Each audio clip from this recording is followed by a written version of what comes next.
দর্শক, খুবই গুরুত্বপূর্ণ একটি খবর আমি আপনাদেরকে পড়ে শোনাবো। অনলাইনে একটি পত্রিকায় এই খবরটি প্রকাশ পেয়েছে।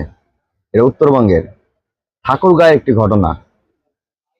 এই ঘটনাটির হেডলাইনে লিখেছে, বিদ্যুৎ স্পষ্ট হয়ে বড় ভাইকে বাঁচাতে গিয়ে ছোট ভাই মারা গেছে। এটি হেডলাইনে লিখেছে। আসলে এই ঘটনাটি কি হয়েছে সমস্ত পত্রিকাটি আমি আপনাদেরকে পড়ে শোনাবো। আপনারা একটু মনোযোগ দিয়ে শুনুন। আসুন আমরা মনোযোগ দিয়ে শুনি। বিদ্যুৎ স্পর্শ হয়ে বড় ভাইকে বাঁচাতে গিয়ে ছোট ভাইও মারা গেলেন। ঠাকুরগাঁয়ের বালিয়াডাঙ্গিতে বিদ্যুৎ স্পর্শিত হয়ে তমিজ উদ্দিন ও রবিউল ইসলাম নামে দুই ভাইয়ের মর্মান্তিক মৃত্যু হয়েছে।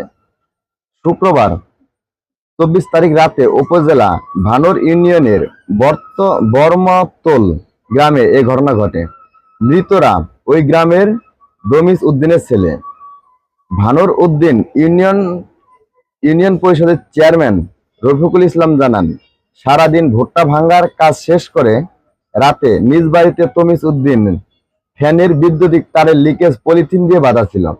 এ সময় বিদ্যুতায়িত হন বড় ভাই। তাকে বাঁচাতে ছোট ভাই রবিউল ইসলাম এগিয়ে গেলে তিনিও বিদ্যুতায়িত হয়ে ঘটনাস্থলে মারা যায়। ভানোর ইউনিয়ন আওয়ামী লীগের সাধারণ সম্পাদক জাহাঙ্গীর আলম মামুন জানান, 5 ভাইয়ের মধ্যে এক ভাই 3 বছর আগেই মারা গেছেন। 2 ভাই ঢাকায় চাকরি করেন। 2 ভাই এলাকায় কৃষিকাজ করেন। কৃষিকাজ করেই জীবিকা নির্বাহ করেন। মারা যাওয়া 2 ভাইয়ের 7 সন্তান থাকলেও সবাই নাবালক।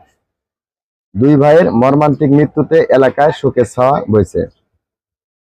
বালিয়াডাঙ্গি থানা ভারপ্রাপ্ত কর্মকর্তা ওসি ফিরোজ কবির বলেন, বিদ্যুতিক তারের সঙ্গে স্পর্শিত হয়ে আপন 2 ভাইয়ের মৃত্যুর খবর পেয়েছে ঘটনাস্থলে পুলিশ পাঠানো হয়েছে। ঘটনাটি অত্যন্ত দুঃখজনক। এ ব্যাপারে সবাইকে আরো সচেতন থাকতে হবে। দর্শক, এই ঘটনাটি অনলাইনে একটি পত্রিকায় প্রকাশ পেয়েছিল।